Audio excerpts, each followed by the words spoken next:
প্রিয় দর্শক বিন্দু, আসসালামু আলাইকুম। নিশ্চয়ই আপনারা ভালো আছেন, আমিও ভালো আছি। তবে আজকে আপনাদের আমি আমার জীবনে ঘটে যাওয়া একটি ভূতের গল্প শোনাব। তখন মনে করেন যে ১৯৮৬ সাল। আমার বয়স তখন ১০ থেকে ১১ হবে। তো আমাদের এলাকায় তখন বিদ্যুৎ ছিল না। চারপাশে গাছগাছালি এবং বন এবং ক্ষেত জমি ইত্যাদি ছিল। এখন তো চারপাশে এখন আলো বিদ্যুৎ হয়ে গেছে। তখন আমাদের এলাকায় বেশ কিছু বরই গাছ ছিল। সেই বরই গাছে বড় বড় বরই গাছে ঝুলে থাকতো। এখন দেখা যায় একসময় যখন রাতের বেলা ঝড় আসে, তখন সেই ঝড়ে বরই গাছ থেকে সেই বরইগুলি ঝড়ের চোটে সেই বরইগুলি মাটিতে পড়ে যায়।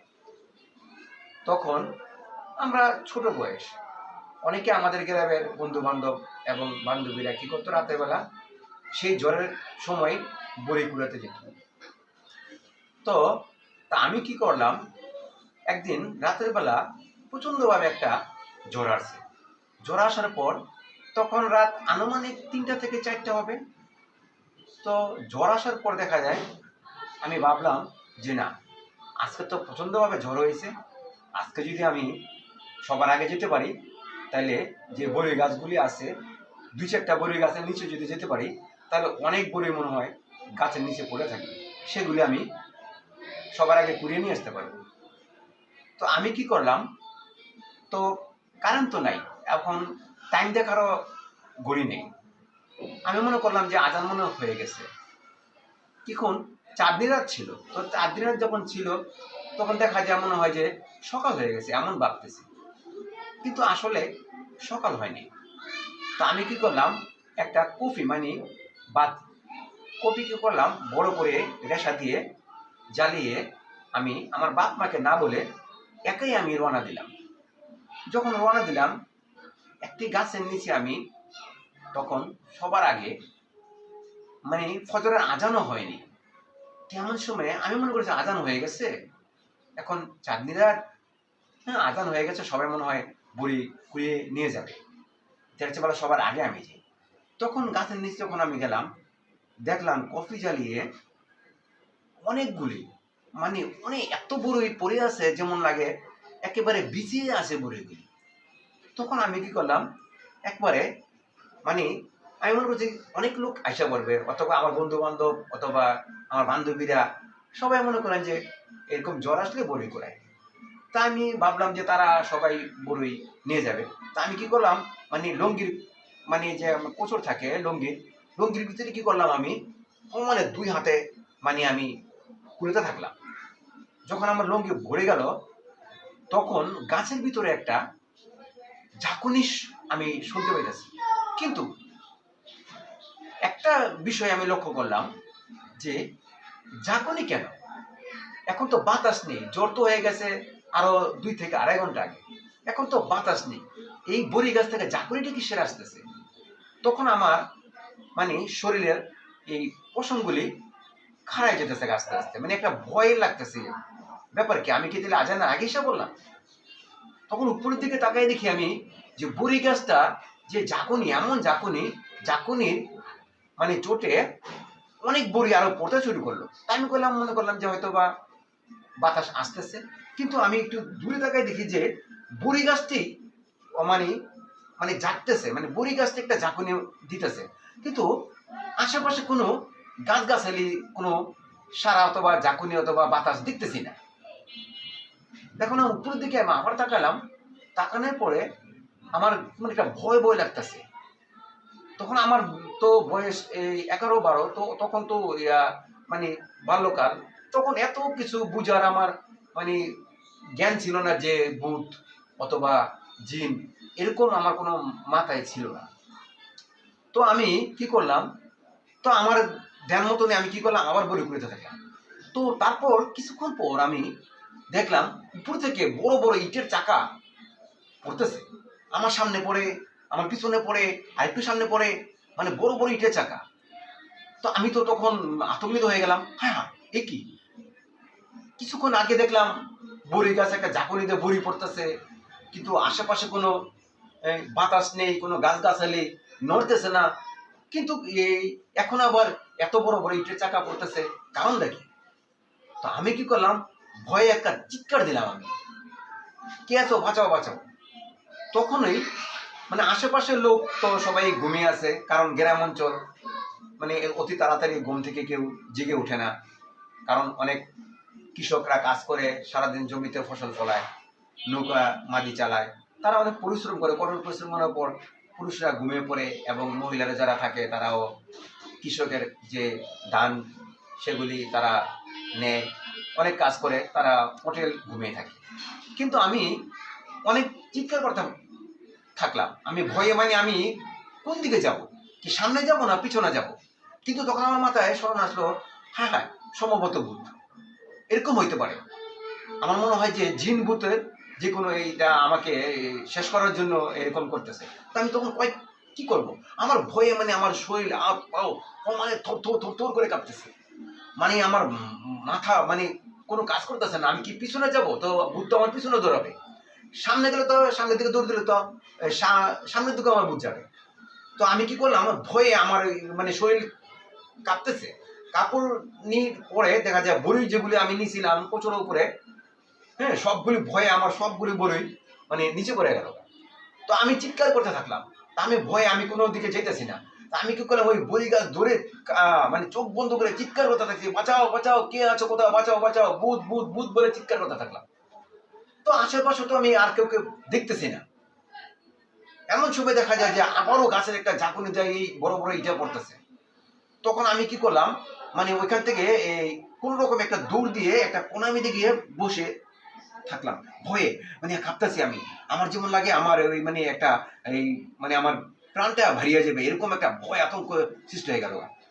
তখন আমি বুঝতে পারলাম যে আমার মনে একটা ধারণা হলো যে আসলেই সম্ভবত এখনো পর্যন্ত আজান দেয়নি। যদি আজান দিত তাহলে এরকম হতো না। কিন্তু অন্য একটা গাছের নিচে দিকে তাকিয়ে দেখি যে না, ওই কোনো গাছ বাতাসে এবং আলো বাতাসে কোনো নড়তেছে না, কিন্তু এখান থেকে কিছু সম্ভব। তবে কিছুক্ষণ পরে দেখা যায় আজান মানে শব্দ শোনা যাচ্ছে। যখন আজানের শব্দ শোনা যাচ্ছে তখন একটি লোক আমার পাশে এসে দাঁড়ালো, নাম হইল জামিল চাচা। তখন আমি আবার চিৎকার করতেছি, জামিল চাচার পিছন থেকে এসে হ্যাঁ আমার পিছনে ধরছে, আর আমি চিৎকার দিয়ে মানে আমি একটা দৌড় মানে দিয়ে হোঁচট খেয়ে পড়ে গেছি। যখন আমি হোঁচট খেয়ে পড়ে গেলাম তখন জামিল চাচা বলে, এই তো কি হয়েছে। তখন জামিল চাচাকে বললাম, চাচা আমি কিছুক্ষণ আগে তো জ্বর হয়েছিল, আপনারা সবাই জানেন। জ্বরের শব্দ তো আমরা ঘরের ভিতরে ছিলাম, লাগতেছে যে ঘরটা ভেঙে যাবে, এরকম আমরা ভয়ে ছিলাম, আর বৃষ্টি জ্বর দুইটি আসতেছে। তো আমি মনে করছিলাম আজান হয়ে গেছে, চাঁদনি রাত, এরকম সময় আজান হয়ে গেছে মানে আমি কি করলাম, আমি ঘর থেকে হ্যাঁ একটা কপি নিয়ে আমি এই বড়ি গাছের নিচে আসছিলাম বড়ি কুড়ানোর জন্য। যে সবাই তো আমার বন্ধু বান্ধব যারা আছে এবং আমার সমাবেশে যারা আছে তারা তো বড়ি কুড়ায়, তো আমিও মনে করলাম যে আমি সবার আগে বড়িগুলি নিয়ে যাই, বড় বড় বড়ি। আরে বোকা, আজান থেকে কেমন উত্তর দিল। জানেন ঘটনা কি হয়েছে, আমি যখন বড়ি কুড়াইতে আসলাম কিছুক্ষণ পর দেখলাম আমি যে এই গাছটা মানে থরথর করে মানে কাঁপতেছে আর বড়িগুলি চারটা পড়তেছে। আমি তো মনে করলাম যে মানে হয়তো বা আবার বাতাস আসছে, হয়তো জ্বর আছে। তো আমার এই কপিটা ছিল না, এই কপিটা মানে নিভে গেছে, কিন্তু আমি কিন্তু বড়িগুলি সব দেখতেছি চাঁদনি রাতে। কিন্তু তারপর কিছুক্ষণ পরে দেখলাম যে আবার বড় বড় একটা ইটের চাকা আমার উপরে পড়তেছে, মাথার উপরে পড়তেছে, অথবা পড়ে নেই কিন্তু সাইডে পড়ে, পিছনে পড়ে। হ্যাঁ, তখন আমি আমি চিৎকার করতে থাকলাম। তো কেউ তো আশেপাশে কেউ আসতেছে না। তখন আমাদের এই এলাকায় ওই এত ঘনবসতি ছিল না, যেমন এখানে একটা বাড়ি, ওইখানে একটা বাড়ি, ওই পিছনে একটা বাড়ি, মানে একটু মানে প্রায় আপনার অনেক মানে প্রায় 400-500 ফিট পরে পরে একটা এরকম একটা বাড়ি, মানে এখন তো ঘনবসতি হয়ে গেছে। তখন জামিন চাচা বলে, আরে বোকা তুই কি করছো, এখানে যে একটা ভূত থাকে ল্যাংড়া, তুই জানোস না। আমি কি না, তো কই এই ল্যাংড়া ভূতটায় অনেক জ্বালাতন করে, ওরা দুইটা জমজ, একটা ল্যাংড়া একটা ভালো। হ্যাঁ, কিন্তু ল্যাংড়াটাই অনেক কিছু মানুষকে জ্বালাতন করে। আমি যদি তো আজকে যদি আমি না আসতাম তো চিৎকার শুনে তো আমি ঘর থেকে বেরোইছি, আমি তো এখন নৌকা নিয়ে যেতাম, মানে মাঝি, উনি মাঝি, তো আমি তখন নৌকা নিয়ে ঘাটে যেতাম, ঘাটে গিয়া কিছু আমার মানে লোক আছে, তারা তাদেরকে ওই নদীর পার দিতে হয় নিয়ে ফজরে আজানের পর পরে তারা আমার জন্য বসে থাকে, কারণ ওরা কাঁচামাল কিছু আনে, তো কাঁচামাল আয় না তারা আবার বিক্রি করে। তো কাঁচামাল আনে কোথা থেকে? কেরানীগঞ্জ থেকে। আর তুই এত সকালে কেন আসছিস? আমি যদি এখানে না আসতাম, তুই যেভাবে লুকিয়েছিলি, এনল্যাংরা বুটটা কি করতো তোরা জানিস? তোর গলায় টিপে তোকে মেরে ফেলতো। আর কাজই এটা, তোকে ভয় দেখাইছিল কিন্তু তুই ভয় পাস নাই। ভয় পাই অনেক সময় মানুষ মারা যায়, আতঙ্কিত হয়ে যায়। তুই কি করছিস? এই গাছে তো একটা ভূত থাকে অন্তত তোমাকে অনেক বছর ধরে, 2টা ভূত কন্টিনিউ থাকে এখানে, সবসময় থাকে। আর তুই এই এত রাত্রে তুই বড়ি ঘুরেতে আইসিস। আমি কই দেখেন চাচা, মনে হয়তো মতো ভুলে হয়ে গেছে, কারণ তো আমার ভয়ে আমার শরীর হাত পা কাঁপতেছে। এই মানে তখন জামি চাচা বললাম, তো এই বড়িগুলো কিসের? আমি ঠকাইছিলাম, মানে এই সব বলে বলে আমি ঠকাইছিলাম। ঠিক আছে, এক কাজ কর, এলো আমার এই গামছা টলো, হ্যাঁ এখনো কেউ আসেনি, তুই সবগুলি বড়ি গামছায় ঢুকে আমি আসি। তখন জামিন চাচা কি করলো, জামিন চাচার একটা মানে নৌকা যে মাঝি, ওনার হাতে একটা বইটা ছিল বড়, তো বইটা দিয়ে উনি গাছের দিকে তাকাইয়া তখন বলে, এই ল্যাংরা, তোর এত বড় স্পর্ধা, তুই আমার বাতিজারে তুই ভয় দেখাইছিস না, আমার বাতিজাকে তুই মেরে ফেলতে চাইছিলি না, তোরে আজকে আমি আসি নৌকাটা, হ্যাঁ ওই পারে দিয়া আবার ওই এই লোকগুলিকে ওইখানে নদীর ওই পার দিয়া আমি আসি, আসার পর তোকে একটা উচিত শিক্ষা দিব আমি ল্যাংরা, তোকে আজকে তোকে উচিত শিক্ষা দিব। তখন ল্যাংরাটাই ওই জামিল চাচার কথাটা বুঝতে পারছে, কারণ ওই জামিল চাচার যে স্বাস্থ্য ভাই আছে, উনি এই 2টা ভূত লালন পালন করে। তো ওই জামিল চাচা যে লালন পালন করে এই ভূতটাকে, সেই জামিল চাচারে ওই ল্যাংরাটায় আগে চিনতো, যে ওনার স্বাস্থ্য ভাইয়ের সাথে থাকতো। তখন ল্যাংরাটায় জ্ঞান জ্ঞান করে বলতেছে, মানে মানে মানে মানে এরকম শব্দ বলতেছে, মানে এরকম একটা মানে কিচির মিচির একটা আওয়াজ দিতেছে, কিন্তু আমি তো ওই শব্দ আওয়াজ বুঝি না যে ওই কি বলতেছে। তো আমি এতে এতে বুঝতেছে যে আমি চিনতে পারিনি, বুঝতে পারিনি ওরকম এরকম শব্দ। তো আমি চাচাকে বললাম, আচ্ছা চাচা, এই যে একটা গাছ থেকে যে একটা শব্দ এসে মানে চেও চেও চেও করে, এই শব্দটা কিসের? এই শব্দটা কি? শোন, এই যে ল্যাংড়া বুকটা আছে না, এ বলতেছে যে এত বুঝতেছে যে আমি চিনতে পারিনি, মানে তোকে চিনতে পারিনি, তো এই তোর ক্ষতি করতো। তো এরে আমি আজকে আসি, সকাল আসুক, আসার পর ওরা ধরুন। তখন আবারও ওই ওই মানে মানে ভুট্টা গাছটাকে একটা জোরে একটা ঝাঁকুনি দিছে। তারপরে জামাই চেয়েছে ভাই, তোর এত বড় স্পর্ধা, তোর এত বড় সাহস, তুই আবার হ্যাঁ গাছটাকে ঝাঁকুনি দিস না, দাঁড়া তোকে আজকে একটা উচিত শিক্ষা দেবো। তখন জামিন চাচা কি করছে, পরে চাস্তো ভাই যে এই মানে বুদ্ধটাকে লালন পালন করে ডাকদা নিয়েছে, মানে ডাকদা আনার পরে তোর এই বুটটাকে তুই কি বাইদা রাখবি নাকি কি করবি? আর যদি বাইদা যদি না রাখোস, ঠিক আছে, তাহলে যদি কোনো এই ছেলে মেয়ের যদি কোনো ক্ষতি করে, তাহলে এর ফেসর কি দিতে পারবি? তখন জামিন চাচার ভাইয়ে হ্যাঁ তখন বলতেছে, মানে এই যে বলতেছে, মানে এই তুই কি আমার এই এলাকা থাকতে দিবি না? মানে তোরা 2 ভাই কি আমার অস্তিত্ব ফলাবি? তুই জানিস না যে আমার এই বড়ি গাছের নিচে আমাদের এই এলাকার ছোট ছোট আমাদের বাতি যারা এখানে বড়ি কুড়াতে আসে, তাদের তুই বই রেখেছিস কি লেখা? হ্যাঁ দাঁড়া, তোদের আজকে আমি দুজনকে হ্যাঁ বাঁধবো, বাইদা ক্ষেতের মধ্যে নিয়ে তোদেরকে উচ্চ শিক্ষা দেব, তোদের দিয়ে আমি লাঙ্গল চাষ করাই, আমার জমি চাষ করাই। আসলে বাস্তব বলছিল, মানে ওই 2টা বুট যে পালতো ল্যাংরা ভালো, 2টাকে দিয়া ওই 2টা মানে বুট দিয়া তারা ওই গরু দিয়া মানে লাঙ্গল চাষ করাইতো। হ্যাঁ একটা থাকতো গরু, একটা থাকতো বুট, এরকম দিয়া মানে লাঙ্গল চাষ করাইতো, আরেকটা বুতে মানে ধরে রাখতো। মানুষ মানে দেখতে পারতো না যে বুট কাছে মানে লাঙ্গল চাষ করতেছে, কিন্তু ওই যে লাঙ্গল পার করে সে বুঝতো যে এই বুতে লাঙ্গল দিয়ে মানে জমি চাষ করতেছে এবং ই করতেছে। অনেক সময় দেখা যায় ওই যে দুধ পালে, সে অনেক সময় পাজন দিয়ে আছে না, পাজন মানে মানে বাঁশের তৈরি পাজন দিয়ে অনেক সময় বাড়ি মারতো, আর বুধ নাকি চেঁচো করে চিৎকার করতো।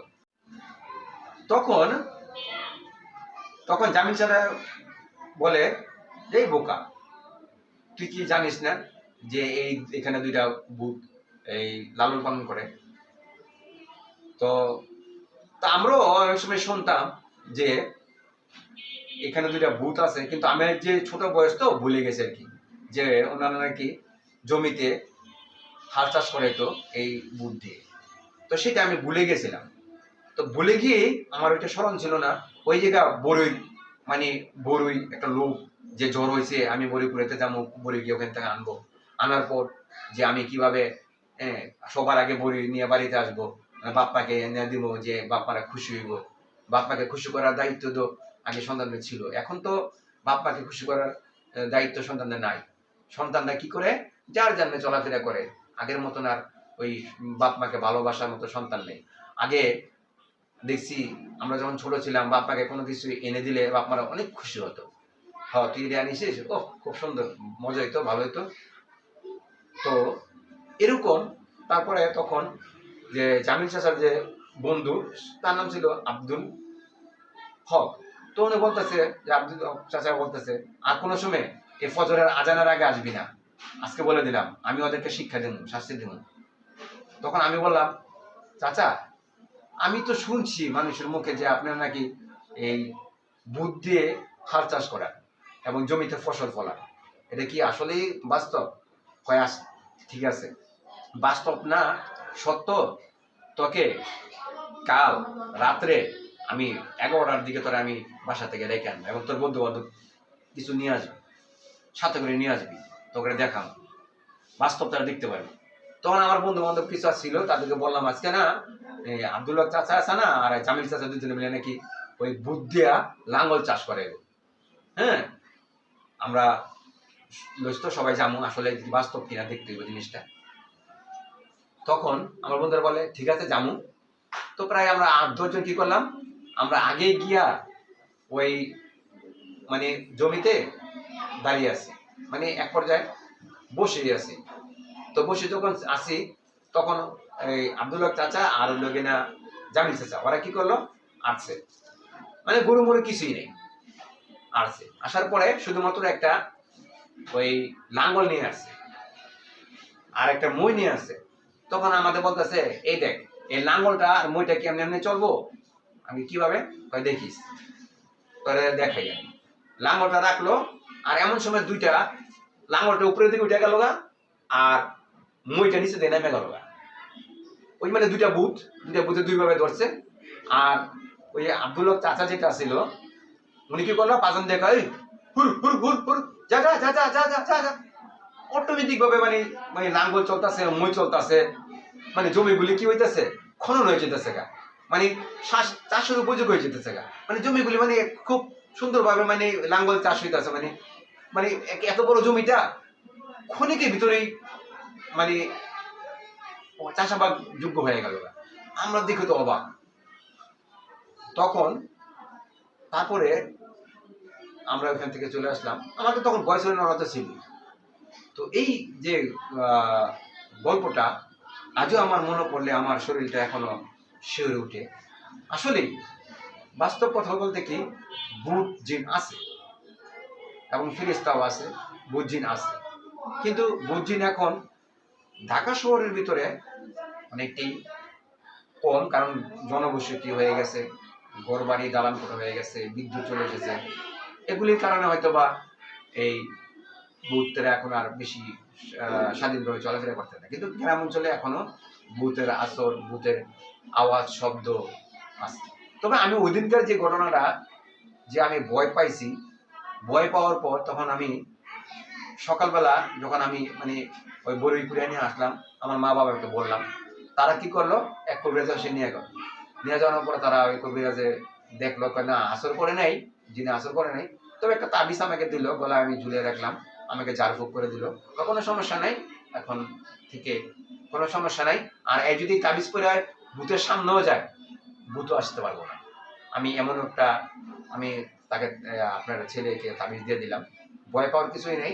আমাকে বললো, বাবা তুমি ভয় পেও না, তুমি এখন থেকে সাহস সঞ্চয় করবা, তুমি যে কোনো সময় ওই গাছের তলায় যাইবা, আবার বড়ি কুড়িয়েবা, তোমার সামনে আসবো না, আর ওই বড়ি গাছ জাকুলে দিব না।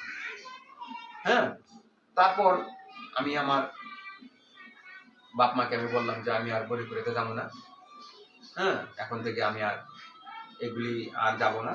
আমি যে ভয় পাইছি সেই ভয়টা হয়তো বা আমার কাটতে সময় লাগবে।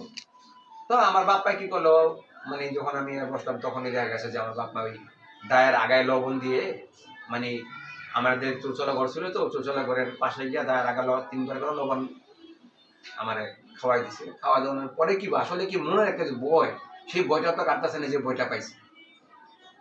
তো বেশ কিছুদিন পর আস্তে আস্তে আমার বইটাকে আস্তে আস্তে আমি আমার কেটে গেছে। তো এই গল্পটা আমি আপনাদের আমার বাস্তব জীবনের গল্প নিয়ে আমি বললাম। জানি না এই গল্পটা আপনাদের কতটুকু বিশ্বাসযোগ্য হবে অথবা কতটুকু হবে না, সেটা আপনাদের ব্যক্তিগত ব্যাপার, কিন্তু আমার জীবনের বাস্তব গল্প আমি বললাম।